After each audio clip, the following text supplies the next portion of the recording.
সমস্ত দর্শক বন্ধুদের সবার প্রথম জানাচ্ছি নমস্কার। আজকে আলোচনা করব শুক্রের গোচর নিয়ে। 28শে জানুয়ারি শুক্র রাশি পরিবর্তন করছে, আর এই পরিবর্তনের কি প্রভাব পড়বে এই তুলা রাশির উপর, এই বিষয়ে আজকে বিশেষ আলোচনা করব। শুক্র কুম্ভ রাশি থেকে বেরিয়ে মীন রাশিতে প্রবেশ করছে।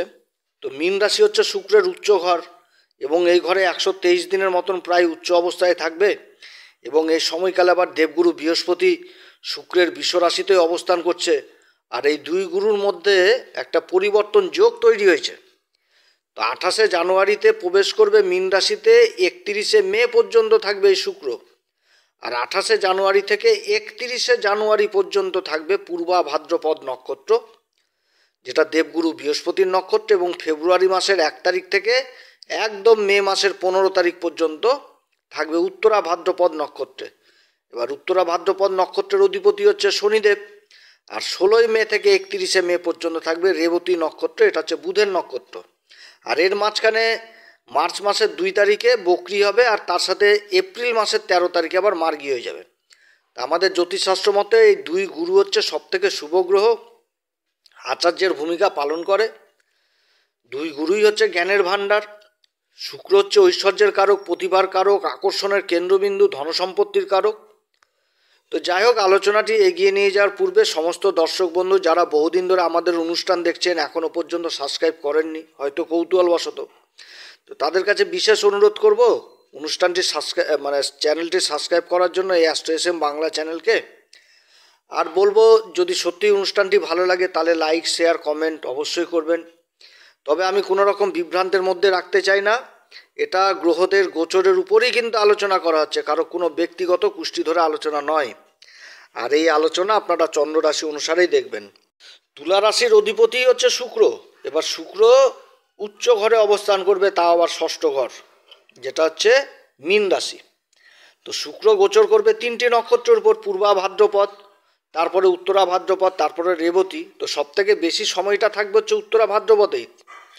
তারপরে থাকবে হচ্ছে রেবতী নক্ষত্রে। রেবতীতে মে মাসের 16 তারিখ থেকে 31 তারিখ পর্যন্ত থাকবে। আর খুব অল্প সময় থাকছে হচ্ছে এই পূর্বা ভাদ্রপদ নক্ষত্রে। তো উত্তরা ভাদ্রপদ আর পূর্বা ভাদ্রপদ নক্ষত্র বলেছিলাম যে দুটি নক্ষত্র খুবই সমৃদ্ধশালী, খুব ভালো নক্ষত্র। রেবতী নক্ষত্রও ভালো। তো এই উত্তরা ভাদ্রপদ নক্ষত্রে বেশি সময় থাকবে। তো উত্তরা ভাদ্রপদ নক্ষত্র হচ্ছে পূর্বা ভাদ্রপদ নক্ষত্রের মতন সৌভাগ্য বৃদ্ধিকারী নক্ষত্র। এই নক্ষত্রের ডিসিশন নেওয়ার ক্ষমতা সম্পূর্ণ আলাদা। খুব ডিসিশন নেওয়ার দিকে যথেষ্ট ভালো নক্ষত্র। যে কোনো ব্যাপারে ডিসিশন নেওয়ার সঠিক ক্ষমতা থাকে এদের। এরা সমাজে খুব প্রসিদ্ধ হয় এবং নিজেদের কাজকর্মের জন্য বংশের নাম উজ্জ্বল করে। এদের মৃত্যুর পরেও সমাজ এদেরকে মনে রাখে। আর এদের অ্যাডভাইসে যারা চলে তারা অনেকে এগিয়ে যায়। এই নক্ষত্রের ভালো গুণ হচ্ছে কি, যে কারোর সাথে যদি বন্ধুত্ব করে তো সে বন্ধুত্বকে কিভাবে নিভাতে হবে সেটাও জানে। আবার কিভাবে যদি কেউ শত্রুতা করে তো সেই শত্রুতাকেও কিভাবে নিভাতে হবে সেটাও জানে। তো শুক্র কিন্তু এই নক্ষত্রে সব থেকে বেশি সময় থাকছে। তার পরম মিত্র শনির নক্ষত্রে এই উত্তরা ভাদ্রপদ। এই উত্তরা ভাদ্রপদ নক্ষত্রের দেবতা হচ্ছে অহির্বুধিয়া, যে পৃথিবীর নিচে বসে থাকা একটা সাপ, যার কোমরের নিচের অংশ হচ্ছে সাপের মতন, উপরের অংশ হচ্ছে দেবতার মতন। শিহরি বিষ্ণু শেষনাগের উপর শয়ন করে। তো সেই শেষনাগকে এই অহির্বুধিয়া দেবতার সাথে তুলনা করা হয়। পর উপকারী, দয়ালু, বুদ্ধিমান দেবতা। এবং এই নক্ষত্রের অধিপতি স্বয়ং শনি। ব্যালেন্স জিনিসটা এখানটাতে খুব ভালো দেখায়, যে বিপরীত থেকে বিপরীত পরিস্থিতিতেও নিজেকে ঠিক রাখে, অনুশাসনের মধ্যে চলতে পছন্দ করে। এখানটাতে শনি কিন্তু প্রচণ্ড ধৈর্য জিনিসটাকে দেখায়, যেহেতু শনি ধৈর্যের কারক, কর্মের কারক, এবং সংবেদনশীল হয় এবং ইমোশনালও হয়ে যায়। তবে হিসাবের দিক থেকে এই নক্ষত্র যথেষ্ট আলাদা। এক টাকা যদি খরচা করে তো তারও হিসাব করে রাখে, আধ্যাত্মিক চেতনা থাকে। আর এই নক্ষত্রের জাতিকারা সব থেকে আবার ভালো। মা লক্ষ্মীর কৃপা বর্ষণ হয় এদের উপর, কৃপা লাভ করে এক কথায় উত্তরা ভাদ্রপদ নক্ষত্রের জাতিকা। যার জন্য এই নক্ষত্রের জাতিকারা যে গৃহে যায় সেই গৃহে কিন্তু যথেষ্ট উন্নতি ঘটায়। আর অনেকেই কিন্তু এই উত্তরা ভাদ্রপদ নক্ষত্রের জাতিকাদের বিয়ে করতে চায়, সংসার করতে চায়। এই উত্তরা ভাদ্রপদ নক্ষত্রের জাতিকাদের। আর এই নক্ষত্রে শুক্র অবস্থান করবে, অর্থাৎ সমৃদ্ধির লক্ষণই দেখা যাচ্ছে এই নক্ষত্র থেকে। আর ওদিকে হচ্ছে রেবতী নক্ষত্র। রেবতী নক্ষত্রে তো বেশি দিন থাকছে না, 15-16 দিন থাকছে। রেবতী নক্ষত্র হলো আমাদের জ্যোতিষশাস্ত্র মধ্যে সব থেকে সর্বশেষ নক্ষত্র, 27তম নক্ষত্র রেবতী নক্ষত্র। রেবতী নক্ষত্রের মানে রেবতী কথার অর্থটা কি? রেবতী কথার অর্থ হচ্ছে সমৃদ্ধি, ধনবান, প্রচুর বিত্ত, প্রচুর সম্পদশালী, বিত্তশালী, এই জিনিসটাকে বোঝাচ্ছে। তো এই নক্ষত্রের শুক্রের অবস্থান, শুক্র হচ্ছে ঐশ্বর্যের কারক, ধনসম্পত্তির কারক। এবারে এই নক্ষত্র অবস্থান করবে, তাহলে জিনিসটা কিন্তু অনেক কিছুই বোঝাচ্ছে এই সময়।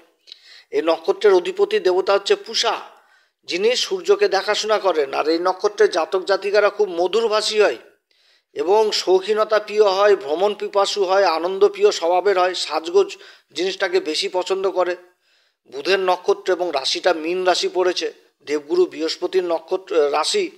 আর দেবগুরু বৃহস্পতির সান্নিধ্যে বুধ চলে এসছে, যার জন্য এদের মানে খুব কল্যাণকারী হয়, মঙ্গল চিন্তা ভাবনা হয় এদের মধ্যে, ঈশ্বরের প্রতি একটা বিশ্বাস, আশাবাদী, এগুলো কিন্তু জিনিস লক্ষ্য করা যায়। কারো কোনো সময় খারাপ জিনিস চিন্তা করা মানে এই নক্ষত্রের জাতক জাতিকারা করে না। এবং যেহেতু বুধ আবার এই মীন রাশিতে নীচ হয়ে যায়, যার জন্য এদের মধ্যে আরেকটি স্বভাব থাকে, সেটা হচ্ছে শিশু সুলভ আচরণ। মাঝে মধ্যে শিশুর মতন হয়ে যায়, কপটতা, ছল চাতুরি এগুলো কিন্তু পছন্দ করে না।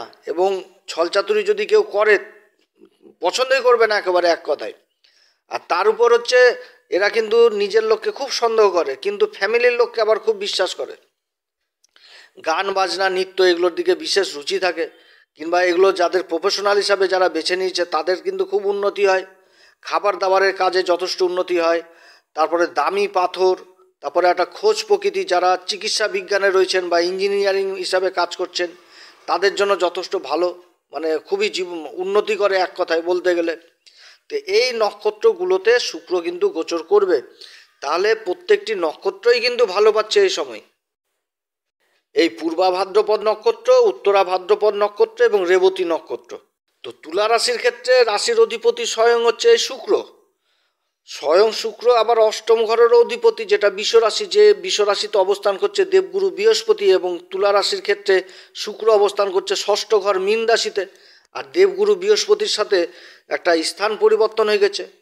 এবং এইখানটাতে জিনিসটা বোঝার ব্যাপার আছে যে ষষ্ঠ ঘরটা পড়ছে মীন রাশি আর অষ্টম ঘরটা পড়ছে বৃষ রাশি, তাহলে এখানটাতে একটা বিপরীত রাজযোগও তৈরি হচ্ছে এই সময়। এবং তার সাথে উচ্চ ঘরে অবস্থান করছে এবং রাহুর সাথে যে অবস্থান করছে, এবার রাহুর সাথে অবস্থান করছে এবং নিজে অবস্থান করছে ষষ্ঠ ঘরে, যার জন্য প্রবল শত্রুহন্তা যোগও তৈরি হচ্ছে। ষষ্ঠ ঘর হচ্ছে রোগ রিপু ঋণের ঘর, কম্পিটিশন এই ঘর থেকে দেখা হয়, যে কোনো কম্পিটিশন, চাকরির ঘর, কর্মের ঘর। কারণ দশম ঘরের নবম ঘর হচ্ছে এই ষষ্ঠ ঘর, আর ষষ্ঠ ঘরের পঞ্চম ঘর হচ্ছে কর্মের ঘর। তো কর্ম জিনিসটাকেও কিন্তু এখানটাতে দেখা হয়। অর্থাৎ শুক্রের এই গোচর যথেষ্ট প্রভাবিত করবে তুলা রাশিকে। যে সমস্ত নক্ষত্র অবস্থান করছে, যে পূর্বা ভাদ্রপদ, তারপরে উত্তরা ভাদ্রপদ, রেবতী নক্ষত্রে, তিনটি নক্ষত্রের শুক্রের অবস্থান যথেষ্ট ভালো প্রভাব এই তুলা রাশির উপর পড়বে এবং কর্মক্ষেত্রে, সেটাও কিন্তু কর্মক্ষেত্রে। তবে রাহুর সাথে যে অবস্থান করছে এর জন্য আবার কিছু ক্ষেত্রে সাবধানও থাকতে হবে এই তুলা রাশিকে। সব থেকে বেশি সময় থাকবে উত্তরা ভাদ্রপদ নক্ষত্রে, যেটা শনির নক্ষত্র। এবং শনি এই সময় কিন্তু মার্গী অবস্থায় রয়েছে নিজের মূল ত্রিকোণ রাশি, যেটা হচ্ছে কুম্ভ রাশি, যেটা তুলা রাশির ক্ষেত্রে হয়ে গেল পঞ্চম ঘর। অর্থাৎ পঞ্চম ঘরের অধিপতি পঞ্চম ঘরে অবস্থান করছে, তাও আবার মুভমেন্ট কিন্তু সম্পূর্ণ আলাদা, একদম মার্গী অবস্থায় দেবগুরু বৃহস্পতির নক্ষত্র পূর্বা ভাদ্রপদে। আবার দেবগুরু বৃহস্পতি এই ফেব্রুয়ারি মাসের 4 তারিখে মার্গী হয়ে যাচ্ছে রোহিণী নক্ষত্রে। তুলা রাশির ক্ষেত্রে দেবগুরু বৃহস্পতি হচ্ছে তৃতীয় ঘর, যেটা যোগাযোগের ঘর, এবং ষষ্ঠ ঘরের অধিপতি হয়ে এই তুলা রাশির অধিপতির রাশি বিশ্ব রাশিতে অষ্টম ঘরে অবস্থান করছে। অর্থাৎ কর্মক্ষেত্রে ব্যাপক যোগাযোগ কিন্তু হবে এই সময়, কারণ তৃতীয় ঘর থেকে যোগাযোগ জিনিসটা উঠে আসছে। শুক্র হচ্ছে প্রতিভার কারক, আকর্ষণের কেন্দ্রবিন্দু, ঐশ্বর্যের কারক এবং জ্ঞানের কারক, তার সাথে ধনসম্পত্তির কারক। এবার রাহুর সাথে অবস্থান করছে আর দৃষ্টি পড়ছে দ্বাদশ ঘরে, অর্থাৎ বিদেশ সংক্রান্ত কাজগুলো যথেষ্ট ভালো হবে এই সময়। যারা বিদেশি কোম্পানিতে কাজ করছেন, এমএনসিতে, তারপরে বহুদিনের প্রজেক্ট পাচ্ছিলেন না, বড় বড় কাজ পাওয়ার আশায় যারা বসে রয়েছেন বিদেশি কোম্পানিতে, তাদের কিন্তু এ সময় বড় বড় কাজের অফার আসবে। যারা ইম্পোর্ট এক্সপোর্টের কাজের সাথে যুক্ত রয়েছে, বড় মালের অর্ডার পাওয়ার সম্ভাবনা থাকছে। কিংবা বিদেশে যারা যাওয়ার চেষ্টা করছে বা বিদেশেই কর্মসূত্রে থেকে গেছেন, তাদের প্রমোশনের প্রবল সম্ভাবনা থাকছে। এবং কর্মক্ষেত্রে নিজের আকর্ষণ, নিজের প্রতিভার জন্য প্রমোশন হবে। যারা বিদেশেই থাকছেন, বহুদিনের স্বপ্ন বাড়িঘর করতে পারছিলেন না, এই সমস্যাও কিন্তু এই সময় দূর হবে। বাড়িঘর জায়গা জমির সমস্যাও কিন্তু এ সময় দূর হবে।